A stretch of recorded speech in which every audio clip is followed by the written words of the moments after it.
بسم اللہ الرحمن الرحیم نحمدہ ونصلی علی رسولہ الکریم۔ حضرت مولانا عبدالسلام ندوی رحمہ اللہ کی کتاب اسوہ صحابیات، جو کہ سیر الصحابیات کا حصہ دوم ہے۔ برکت اندوزی۔ صحابیات رضی اللہ عنہن ہمیشہ رسول اللہ صلی اللہ علیہ وسلم کی ذات پاک سے برکت اندوز ہوتی رہتی تھیں، اس لیے جو بچہ پیدا ہوتا صحابیات سب سے پہلے اس کو آپ صلی اللہ علیہ وسلم کی خدمت میں حاضر کرتی۔ آپ بچے کے سر پر ہاتھ پھیرتے، اپنے منہ میں کھجور ڈال کر اس کے منہ میں ڈالتے اور اس کے لیے برکت کی دعا فرماتے۔ حافظت یادگار رسول اللہ صلی اللہ علیہ وسلم۔ صحابیات رسول اللہ صلی اللہ علیہ وسلم کی یادگاروں کو جان سے زیادہ عزیز رکھتی تھیں۔ حضرت عائشہ رضی اللہ عنہا کے پاس آپ کا ایک جبہ محفوظ تھا۔ جب ان کا انتقال ہوا تو حضرت اسماء رضی اللہ عنہا نے اس کو لے لیا اور محفوظ رکھا۔ چنانچہ جب کوئی شخص ان کے خاندان میں بیمار ہوتا تھا تو شفا حاصل کرنے کے لیے اس کو دھو کر اس کا پانی پلاتی تھیں۔ جن کپڑوں میں آپ کا وصال ہوا تھا، حضرت عائشہ رضی اللہ عنہا نے ان کو محفوظ کر رکھا تھا۔ چنانچہ ایک دن انہوں نے ایک صحابی کو ایک یمنی تہبند اور ایک کمبل دکھا کر کہا کہ اللہ کی قسم، آپ صلی اللہ علیہ وسلم نے انہی کپڑوں میں داعی اجل کو لبیک کہا تھا۔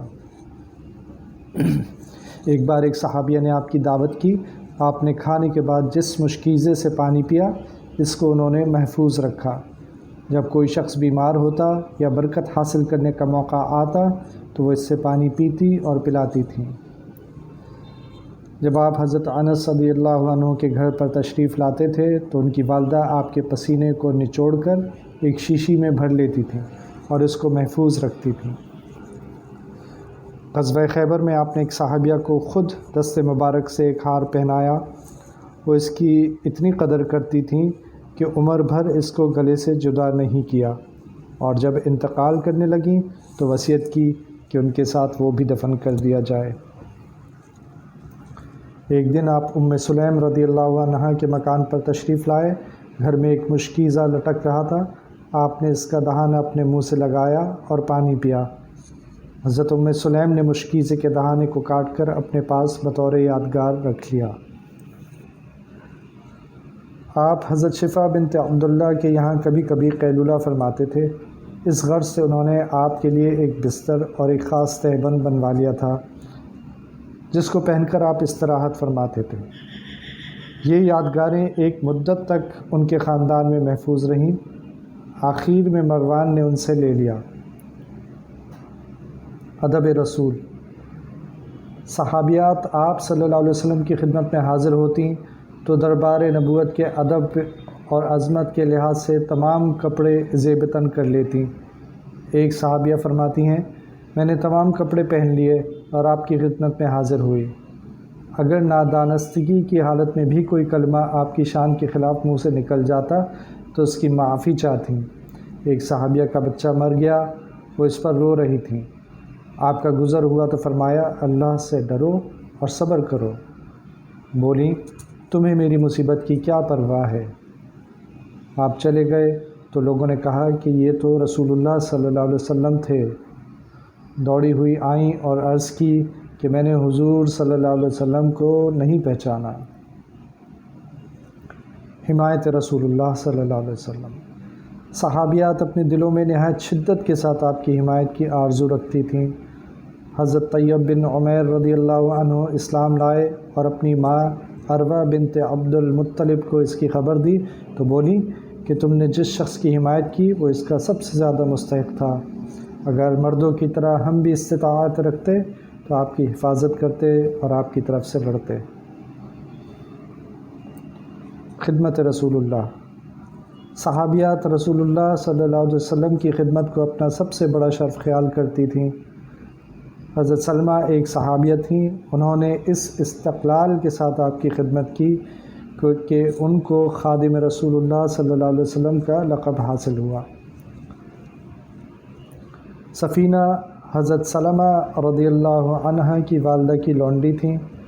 انہوں نے اس کو اس شرط پر آزاد کرنا چاہا کہ وہ اپنی عمر آپ کی خدمت گزاری میں صرف کرے۔ اس نے کہا اگر آپ یہ شرط نہ بھی کرتی تب بھی میں تا نفس واپسی آپ کی خدمت سے علیحدہ نہ ہوتی۔ ہیبت رسول اللہ صلی اللہ علیہ وسلم۔ رسول اللہ صلی اللہ علیہ وسلم کی پرعظمت روحانیت سے صحابیات اس قدر مرعوب ہو جاتی تھیں کہ جسم میں رعشہ پڑ جاتا تھا۔ ایک بار حضرت خدیجہ رضی اللہ عنہا نے آپ صلی اللہ علیہ وسلم کو مسجد میں اکڑو بیٹھے ہوئے دیکھا۔ ان پر آپ کے اس خشوع و خضوع کی حالت کا یہ اثر پڑا کہ کانپ اٹھیں۔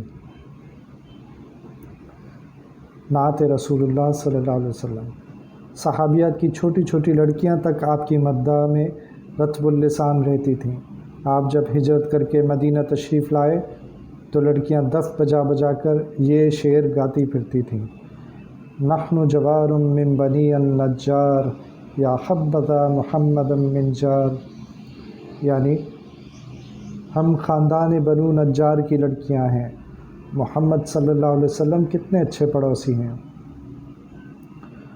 پردہ نشین عورتیں یہ اشعار پڑھتی تھیں: طلع البدر علینا من ثنیات الوداع وجب الشکر علینا ما دعا للہ داع، یعنی ثنیۃ الوداع کی گھاٹیوں سے ہم پر 14ویں رات کا چاند طلوع ہوا ہے، جب تک دعا کرنے والے دعا کریں ہم پر اللہ کا شکر واجب ہے۔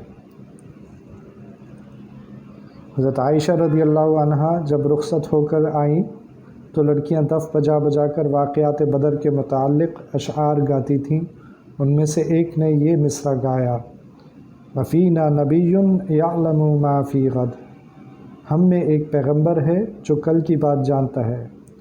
تو آپ صلی اللہ علیہ وسلم نے اسے روک دیا اور کہا کہ وہی گاؤ جو پہلے گا رہی تھیں۔ پابندی احکام رسول اللہ صلی اللہ علیہ وسلم۔ صحابیات رسول اللہ صلی اللہ علیہ وسلم کے احکام کی نہایت شدت کے ساتھ پابندی کرتی تھیں۔ آپ نے شوہر کے علاوہ اور اعزاء کے سوگ کے لیے صرف 3 دن مقرر فرمائے تھے۔ صحابیات نے اس کی اس شدت کے ساتھ پابندی کی کہ جب حضرت زینب بنت جحش رضی اللہ عنہ کے بھائی کا انتقال ہوا تو چوتھے دن کچھ عورتیں ان سے ملنے آئیں۔ انہوں نے ان سب کے سامنے خوشبو لگائی اور کہا کہ مجھے خوشبو کی ضرورت نہ تھی، لیکن میں نے آپ صلی اللہ علیہ وسلم سے سنا ہے کہ کسی مسلمان عورت کو شوہر کے سوا 3 دن سے زیادہ کسی طرح کا سوگ منانا جائز نہیں، اس لیے اسی حکم کی تعمیل کی تھی۔ جب حضرت ام حبیبہ رضی اللہ عنہا کے والد نے انتقال کیا تو انہوں نے 3 روز کے بعد تیل لگایا اور خوشبو لگائی اور کہا مجھے اس کی ضرورت نہیں تھی، صرف آپ صلی اللہ علیہ وسلم کے حکم کی تعمیل مقصود تھی۔ ایک بار حضرت عائشہ رضی اللہ عنہا کے پاس ایک سائل آیا، انہوں نے ایک روٹی کا ٹکڑا دے دیا۔ پھر اس کے بعد ایک خوش لباس شخص آیا تو انہوں نے اس کو بٹھا کر خوب کھانا کھلایا۔ لوگوں نے اس تفریق و امتیاز پر اعتراض کیا تو بولی کہ رسول اللہ صلی اللہ علیہ وسلم نے فرمایا ہے کہ لوگوں کو ان کے درجے پر رکھو۔ ایک بار آپ صلی اللہ علیہ وسلم مسجد سے نکل رہے تھے، دیکھا کہ راستے میں مرد و عورت مل جل کر چل رہے ہیں۔ عورتوں کی طرف مخاطب ہو کر فرمایا پیچھے رہو، تم وسط راہ سے نہیں گزر سکتی۔ اس کے بعد عورتوں کا یہ حال ہو گیا کہ گلی کے کنارے سے اس طرح لگ کے چلتی تھیں کہ ان کے کپڑے دیواروں سے الجھ جاتے تھے۔ رضامندی رسول اللہ صلی اللہ علیہ وسلم۔ صحابیات کو رسول اللہ صلی اللہ علیہ وسلم کی رضامندی کی ہمیشہ فکر رہتی تھی، اس لیے اگر آپ کبھی ناراض ہو جاتے تھے تو ہر ممکن تدبیر سے آپ کی رضامندی کرنے کی کوشش کرتی تھیں۔ آپ جب حجۃ الوداع کے لیے تشریف لے گئے تو تمام بیویاں ساتھ تھیں۔ سوء اتفاق سے راستے میں حضرت صفیہ رضی اللہ عنہا کا اونٹ تھک کر بیٹھ گیا، وہ رونے لگیں۔ آپ کو خبر ہوئی تو خود تشریف لائے اور دست مبارک سے ان کے آنسو پوچھے۔ آپ جس قدر ان کو رونے سے منع فرماتے تھے اسی قدر اور زیادہ روتی تھیں۔ جب کسی طرح چپ نہ ہوئی تو آپ نے ان کی سرزنش فرمائی اور تمام لوگوں کو منزل کرنے کا حکم دیا اور خود بھی اپنا خیمہ نصب کروایا۔ اب حضرت صفیہ کو خیال ہوا کہ آپ ان سے ناراض ہو گئے، اس لیے آپ کی رضامندی کی تدبیر اختیار کی۔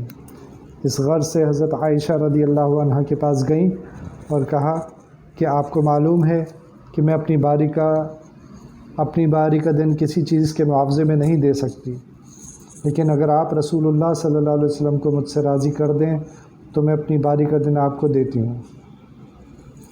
حضرت عائشہ رضی اللہ عنہ نے آمادگی ظاہر کی اور ایک دوپٹہ اوڑھا جو زعفرانی رنگ میں رنگا ہوا تھا، پھر اس پر پانی کے چھینٹے دیے کہ خوشبو خوب پھیلے۔ اس کے بعد آپ کی خدمت میں حاضر ہوئیں اور خیمے کا پردہ اٹھایا تو آپ صلی اللہ علیہ وسلم نے فرمایا، عائشہ یہ تمہاری باری کا دن نہیں ہے۔ بولی، ذالک فضل اللہ یؤتیہ من یشاء، یعنی یہ خود اللہ کا فضل ہے، جس کو چاہتا ہے دیتا ہے۔ عورت کے لیے نکاح کا معاملہ سب سے اہم ہوتا ہے، لیکن صحابیات نے اپنے آپ کو بالکل رسول اللہ صلی اللہ علیہ وسلم کے ہاتھ میں دے دیا تھا، اس لیے آپ جس سے چاہتے تھے ان کا نکاح کر دیتے تھے اور وہ بخوشی اس کو قبول کر لیتی تھیں۔ حضرت فاطمہ بنت قیس رضی اللہ عنہا ایک صحابیہ تھیں جن سے ایک طرف تو حضرت عبد الرحمن بن عوف جو نہایت دولت مند صحابی تھے نکاح کرنا چاہتے تھے، دوسری طرف آپ نے حضرت اسامہ بن زید رضی اللہ عنہ کے متعلق ان سے گفتگو کی تھی، لیکن حضرت فاطمہ بنت قیس نے آپ کو اپنی قسمت کا مالک بنا دیا تھا اور کہا کہ میرا معاملہ آپ کے ہاتھ میں ہے، جس سے چاہیں نکاح کر دیں۔ حبیب رضی اللہ عنہ ایک ظریف الطبع صحابی تھے جو راستوں میں بھی ظرافت اور مذاق کی باتیں کرتے تھے، اس لیے صحابہ کرام ان کو عموماً ناپسند کرتے تھے۔ ایک بار آپ نے ان کے لیے ایک انصاری لڑکی سے نکاح کا پیغام دیا تو انہوں نے کہا کہ اس کی ماں سے مشورہ کر لو۔ ماں نے حبیب کا نام سنا تو انکار کیا، لیکن لڑکی نے کہا کہ رسول اللہ صلی اللہ علیہ وسلم کی بات نامنظور نہیں کی جا سکتی، مجھے آپ کے حوالے کر دو، اللہ مجھے ضائع نہ کرے گا۔ ضیافت رسول اللہ صلی اللہ علیہ وسلم۔ اگر خوش قسمتی سے صحابیات کو کبھی رسول اللہ صلی اللہ علیہ وسلم کی ضیافت کا موقع ملتا تو نہایت عزت، محبت اور ادب کے ساتھ اس فرض کو بجا لاتی۔ ایک بار آپ حضرت ام حرام رضی اللہ عنہ کے مکان پر تشریف لے گئے تو انہوں نے دعوت کی، آپ نے قبول فرمائی اور وہیں قیلولہ فرمایا۔ ایک بار ایک صحابی نے آپ کی دعوت کی، دعوت کھا کر آپ روانہ ہوئے تو ان کی بیوی نے پردے سے سر نکال کر کہا، یا رسول اللہ مجھ پر اور میرے شوہر پر درود بھیجتے جائیے۔ آپ نے فرمایا، اللہ تم پر اور تمہارے شوہر پر رحمت نازل فرمائے۔ بعض صحابیات خود کوئی نئی چیز پکا کر آپ صلی اللہ علیہ وسلم کی خدمت میں پیش کرتی تھیں۔ ایک بار حضرت ام ایمن نے آٹا چھانا اور اس کی روٹیاں تیار کر کے آپ کی خدمت میں پیش کیں۔ آپ نے فرمایا، یہ کیا ہے؟ بولی، ہمارے ملک میں اسی کا رواج ہے، میں نے چاہا کہ آپ کے لیے بھی اس قسم کی روٹیاں تیار کروں، لیکن آپ نے کمال زہد و تقشف سے فرمایا، آٹے میں جو ملا کر پھر گھون دو۔ محبت رسول اللہ صلی اللہ علیہ وسلم۔